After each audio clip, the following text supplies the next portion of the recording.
Check it out. Journalism, San Diego State University's program for the people.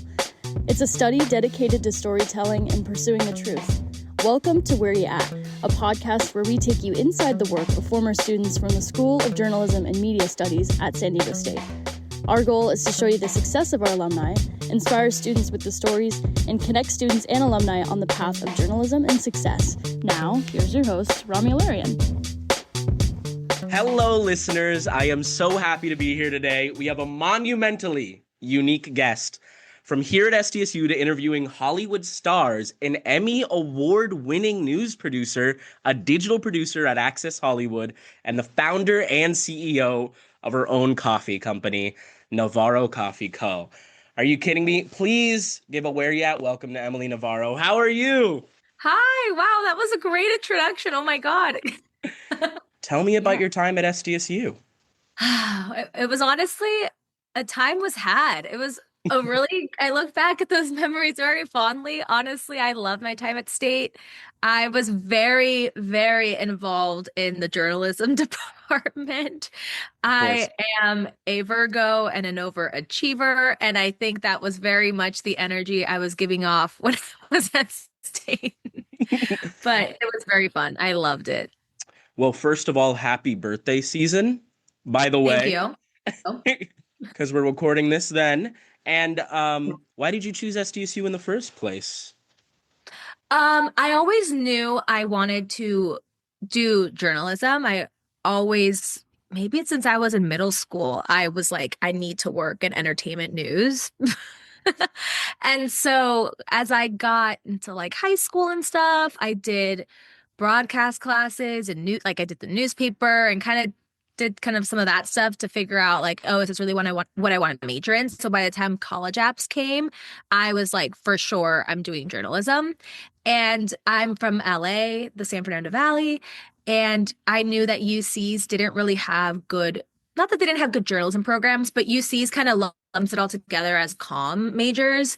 And it's not very specific because they're more research-based, as we all know, where SDSU or Cal States were a lot more specific in their journalism programs. And so I wanted to go to USC or State. I fell in love with State when I toured. I went on a college tour to all the San Diego schools because my mom's best friend lived in San Diego. So growing up, I always went to San Diego, and my sister lived there too.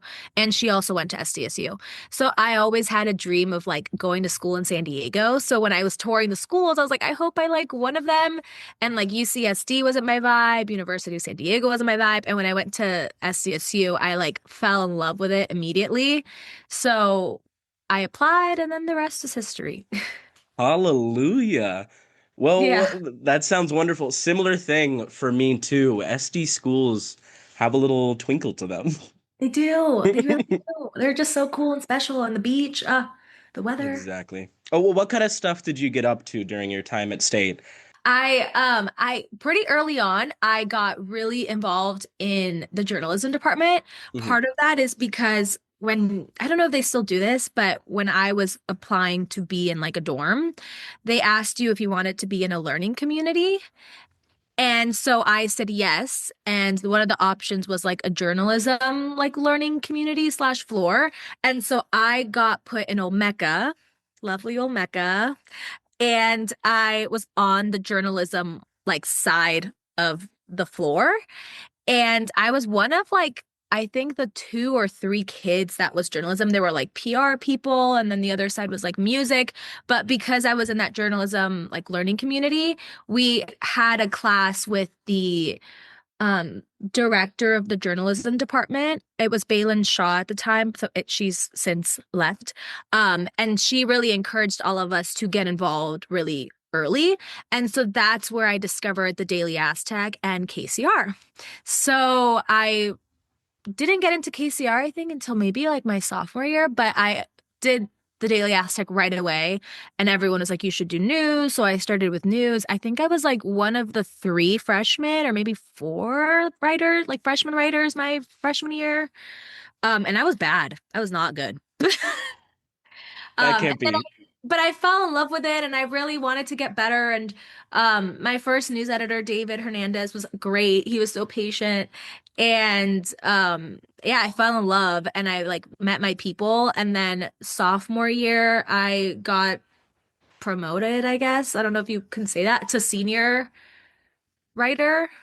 Okay, yeah. And then my junior year, I got news editor. Wonderful. Yeah. What a beautiful way up. Yeah, I know. I was for a long time I wanted to be EIC and I was just tired. I just did not want to go that route after a couple Fair of enough. years. Yeah. EICs work pretty hard and Yeah. that gets intimidating. Even here Yeah. in the Daily Aztec, I look up to them for sure. Inspiring. It's a lot of work. Yeah.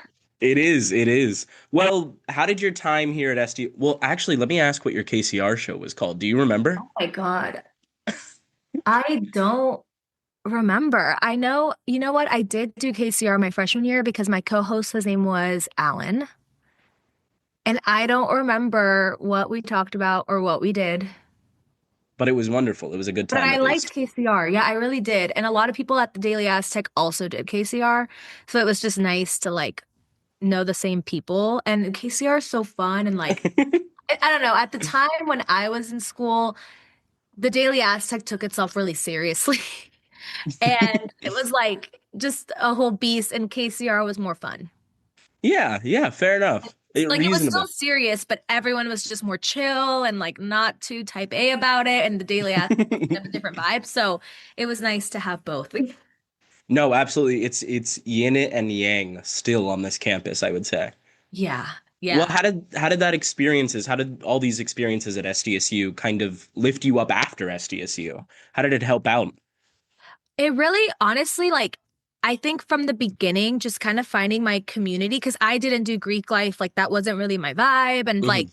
just finding my own place with KCR and the Daily Aztec really helped me kind of find my place at State. And it really, like, truly opened so many doors because through the DA, I met a lot more professors and I got so much better at writing. Like by the time we were actually taking writing classes, like I was so much ahead of everybody else because I was one of the few that started doing the DA really early. Mm-hmm. And then through the DA, I met Quinn Owen, who was news director, I think, my sophomore year.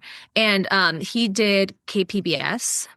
He was a producer there, or not a producer, he was like a student producer there. And then that helped me get a job eventually at KPBS as a PA. And I did Awesome. that for 3 years. So it just like felt like I was very embedded in the community and it was just very fun. I loved it.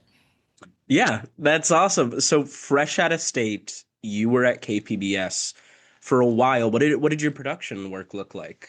Yeah, so when I started, I actually was only at KPBS when I worked there. Hmm. Sorry, when I went to school at State. Okay. So I started my sophomore year as a PA for the show Evening Edition. So, and I pretty much was like, you could only really be a PA when you were still in school. Yeah. Um, but I did everything. Like, I learned how to do teleprompter. I learned how to record, how to do cameras, how to do like the boards. And then I got really close to the producers who would help me write. And then that, and sometimes I go to shoots because they wanted me to like really figure, because at the time I had a feeling I wanted to be a news producer. Um, Eventually I wanted to be like an entertainment news show producer, but at the time I Hmm. was like, oh, I want to start, I think, in local news. And so they really helped me. They sent me to shoots. And then through KPBS, it really helped me get my internship my senior year at ABC. Wonderful. Okay. So yeah, it was helpful, but I pretty much did everything. I did like I would write some scripts. I would do NPR sometimes, the radio station. I would help out with that. All PA Hmm. level stuff like pledge drive, support local media, all the things. But all really good experiences to have, Yeah. especially if you want to do producing work, which is what I assume you moved on to with your next job. Yeah. So when I was at SDSU, I knew I wanted to do like entertainment because I'm Uh-huh. obsessed with it. But everyone at State told me, like my teachers and my like, friends were like, Uh-huh. oh no, like do news, like entertainment's like blah, like unserious, like you should be a serious journalist and do news. And so that's why I stuck to news and like eventually became news editor instead of going Mm. entertainment, like arts and culture, because we have that. And I just always stuck to news. And I just, when I started doing local media stuff like KPBS and then ABC, I was like, oh no, I really like producing because I did. But my heart was always in entertainment. But it was really helpful, like just interning and like, KPBS being on campus, like, and I could just walk right Hmm. after school was so helpful. And then like being a PA for basically 3 years before I graduated college was like, it was crazy to get that experience. Not a lot of sophomores got hired for PA positions at KPBS, and a Yeah, lot of times it was film majors. It wasn't always journalism majors because most definitely. so I was very lucky that I got in when I did. Hmm. That gave me a leg up for my senior year when you take your internship class to get my job at or my internship at ABC, which was more writing. And by then I already knew I wanted to produce. I didn't want to be on camera. I didn't care much about like being an on-camera reporter, MMJ. Uh-huh. I like how the sausage is made. So that was really, really fundamental. And then my internship at ABC really, really helped me. Like, I mean, it didn't really help me. It got me my first job right out of college, Amazing. KSBY, which is in San Luis Obispo. Okay, yeah, yeah. And that's what kind of is the difference between, being part of a production crew versus being a producer, which is what you moved on to. I think the biggest difference is, I mean, it's totally different. They work together, but they're also so different because Yeah. the production does not do anything that comes to how the actual show is like written or the editorial decisions of what goes on the show. Like what they see is the rundown, and then the photogs or the director will then be like, okay, this is the camera we're taking. This is when we're going to take an OTS. Like this Hmm. is this and this. They kind of plug it in. So I think starting as a PA, especially once I got a producer job, not a lot of producers were PAs. And Yeah. so it Okay. really helped me understand like, am I gonna make the director's life really hard or the camera operator's life really hard by doing two OTSs back to back or making the anchor move to the other part of the set? Like it was just really helpful to know the struggles that the production has to go through, or just like moving cameras, or like sometimes there would just be one floor operator. So being like, Hmm. oh, like if I have somebody just read something straight to the camera and then I have them get up and walk, like that's going to be such a pain in the ass for everybody. Like maybe I shouldn't do that. So yeah, the production was just very much like cameras. How do we make it look pretty and get it all executed? Where the news department producer, like they're in charge of like they get there and like they live and breathe this rundown. And then by the time the director comes in, they're just like deciding what shots, and then it kind of just meshes together. I hope I answered your question. It was wonderful. Yeah. No, no, producing work really fascinates me. And, being that organized, it takes a lot of skill. And hearing it from you kind of just cements that in a big way, that producing is a very vital position. Yeah. And I've done a couple classes and sometimes it's beyond me. So how did it feel getting into producing work afterwards, even going up to getting your own Emmy because of news producing? Yeah, nothing prepares you to produce. I at all. It's like a jump. It's a steep jump. It was really crazy to me that I like graduated, stayed in May, and Hmm. then a month later I was fully producing shows, Oh yeah. creating shows.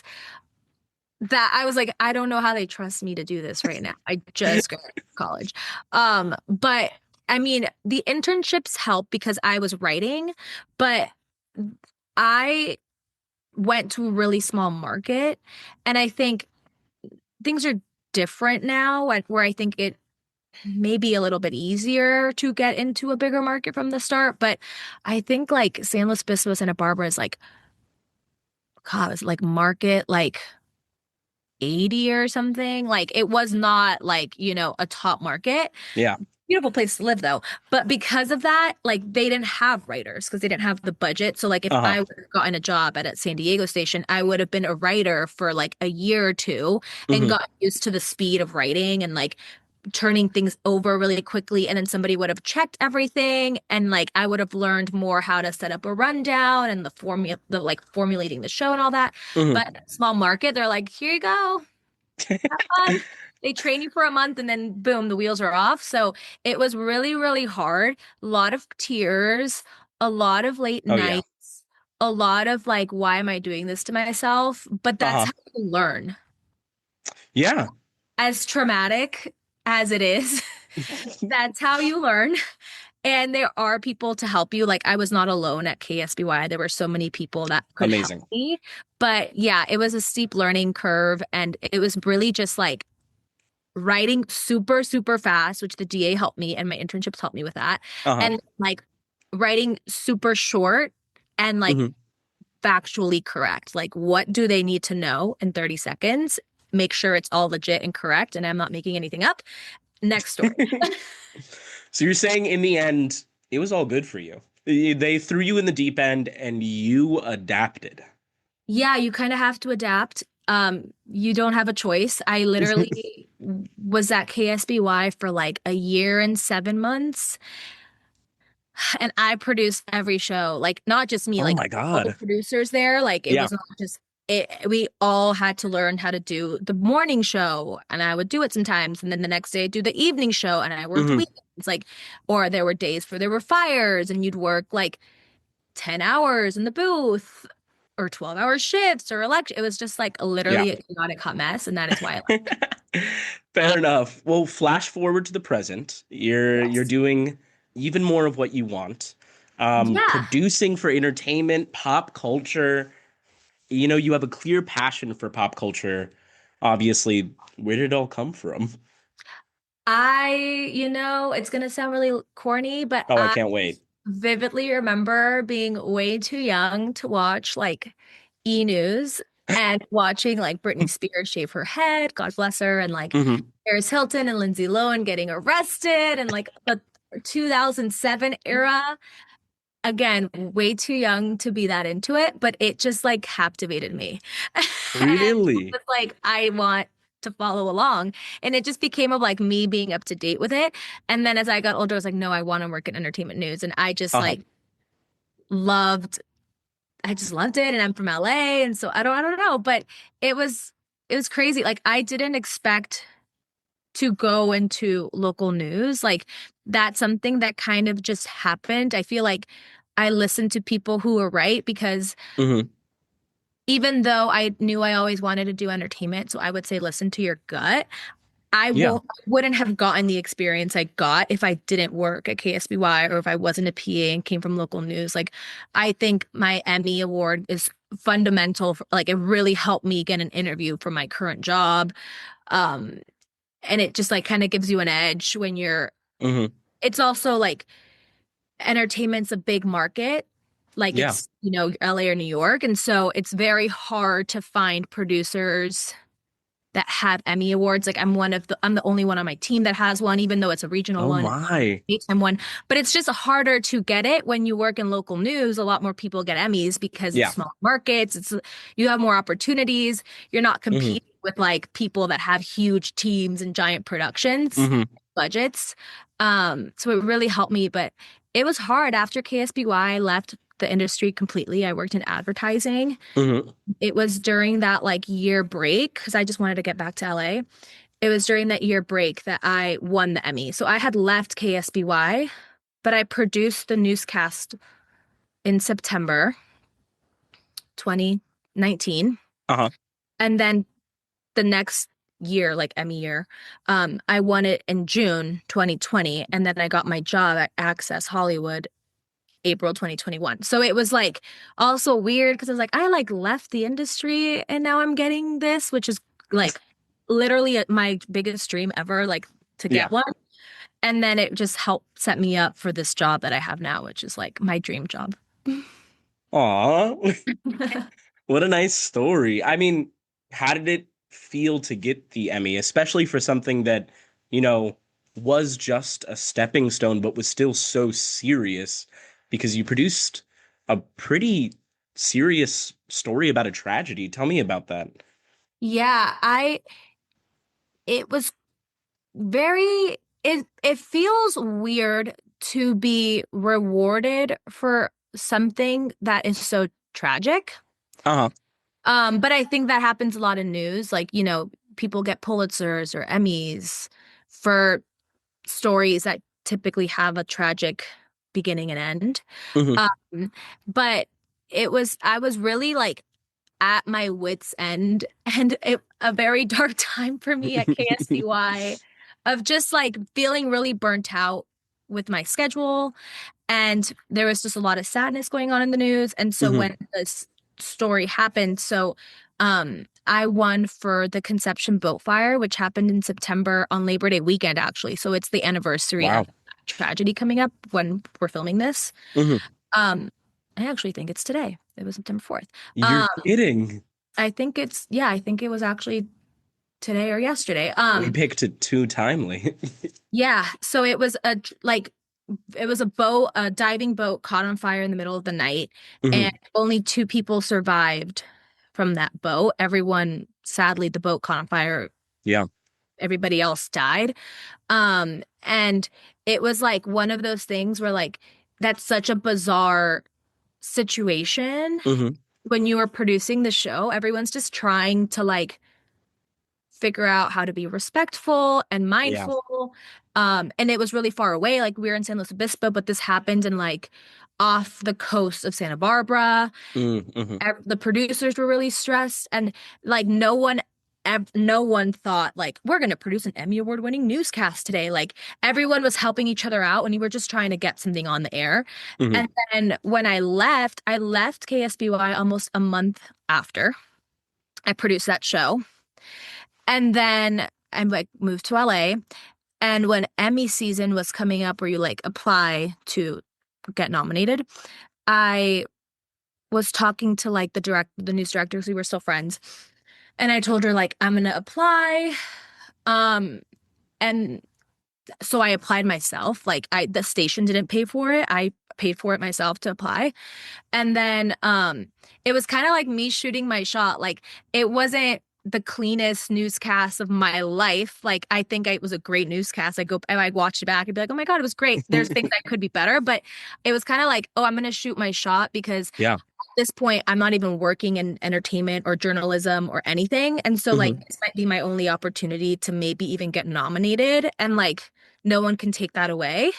So I just shot my shot and then I got nominated. And what was odd is the station hadn't entered anything to get nominated for Emmys in a really long time. Like no one just Oh. entered.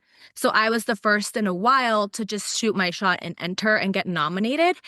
And I was asked to present at the Emmys, like the regional Emmys, Hmm. which was virtual because it was COVID.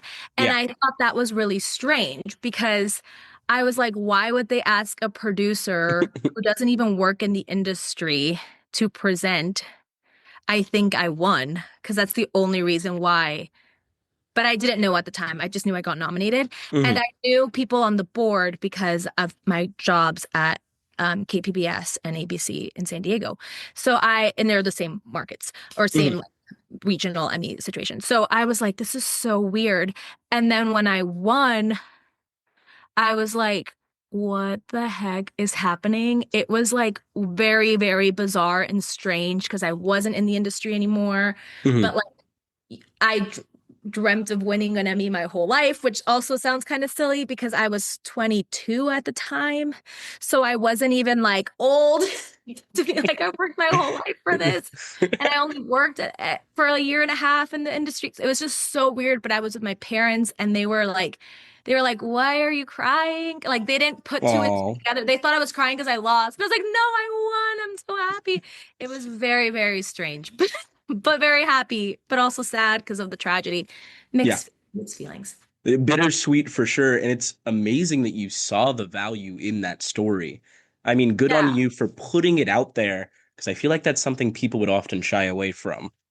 Thanks. Yeah. It's just you gotta believe. I think you gotta believe in yourself and shoot your shot. Because if I didn't enter, then nobody would have entered it. And it also takes a village. Like so many people helped with that, like the directors, the Yeah. other, like I had other producers helping me write. So it was like a group effort. But yeah, it was crazy. I mean, that's the kind of mentality that landed you on the red carpet, I assume. So I feel like that's an amazing transition. And it kind of foreshadowed what you're getting into today, which is pretty wonderful. I get nervous interviewing cool people like yourself. So I couldn't imagine the kind of preparation and what goes into interviewing celebrities. Tell me a little bit about that too, because I'm Um, definitely curious. Yeah, it's really nerve-wracking. I think like the way things happened with me getting my job at Access was also kind of like fate because I was applying, and nothing Mhm. happened. And I saw the listing, the posting for the job the same day. And I asked my friend at my old, well, still my friend, but we went to San Diego State together and she was a Oh. journalism and she worked at NBC. And so she sent me the information of the recruiter and I sent her my reel and like all the things. Next thing leads to another, shot my shot. I got the job after a very rigorous uh, interview process. Oh yeah. And it was, but like interviewing, what I'm doing now is so different from when I was producing at KSBY. Like Mhm. I literally edit videos. That's like my job. And I never thought I would edit videos when I was at State or at KSBY. Like I always liked editing and I was good at it. I just never thought that's what I would do all the time. Mhm. I interview people too, sprinkled in. And that's Mm, always mhm. really interesting because my first couple of interviews, I was so scared, like so nervous, not scared, like nervous. Like Mhm. remember my first interview, I interviewed the contestants that got eliminated from The Voice, and I was so nervous. And it was like, it was just crazy. And like, and then now to think about it, like, I still get nervous, but I think after like the first question, your nerve, at least my nerves kind of go away because they're just people. And Yeah. usually they're very nice and very like just chill. And the only time now I get nervous is if I'm asking a question that I think is going to be like, like kind of awkward to ask. But like if I have to interview or go on a carpet or something, I'm usually very relaxed and very chill about it. Mhm. Are there any interviews that kind of have stuck with you, celebrity or not? I'm uber jealous at your Javier Bardem interview Oh because I my have a God. huge soft spot for him. That was the Uh, highlight of my life. Him and Shawn Mendes. Are you yeah. kidding? I was dying. My mom and my best friend love Javier Bardem, and I think that's the only time they've been very excited over who I interview. Half the time they don't know who I'm talking about because my No mom way. and my best friends are not very into entertainment like I am, which is very Fair. humbling. But that was amazing. He was so nice. I think um the years mumble into one, and it's hard to remember who I've talked to be honest. Fair. Yeah. But I would say like Javier and Sean were so nice. I love Mhm. them. Jason Momoa is the nicest human being to Oh my exist. God. Yeah. So nice. I've interviewed him twice, and he's a gem. Uh, Oh. Thankfully, I haven't had a bad experience. They've all been pretty chill. I mean, that speaks to your interviewing wit. Oh, thank you. Clearly, clearly nothing is going wrong, and that means good. So no complaints there. But yeah, when I saw that interview, I was definitely gritting my teeth and going, "Good for her. I wish it was me." No, but it was amazing. And I'm also interested on your behind the easel work. Oh, thank I you. was just kind of curious about that because it seems very interesting, and I want you to explain it because it's a nice concept. Thank you. Yeah, so what's great about Access Hollywood, I'm on the digital team, so I don't work Hmm. on the show. I work on basically anything that has to do with the digital landscape. So YouTube, our website, social media, etc. And a couple years ago, they were like, "Oh, we really want to do like interviews, but not a traditional like sit down interview, something like interview with a twist kind of." But at the Okay. time, there were already a lot of other companies doing something like Vogue 73 Questions or the puppy interview with BuzzFeed. So it was like, we don't want to Yeah. rip off what someone's already doing.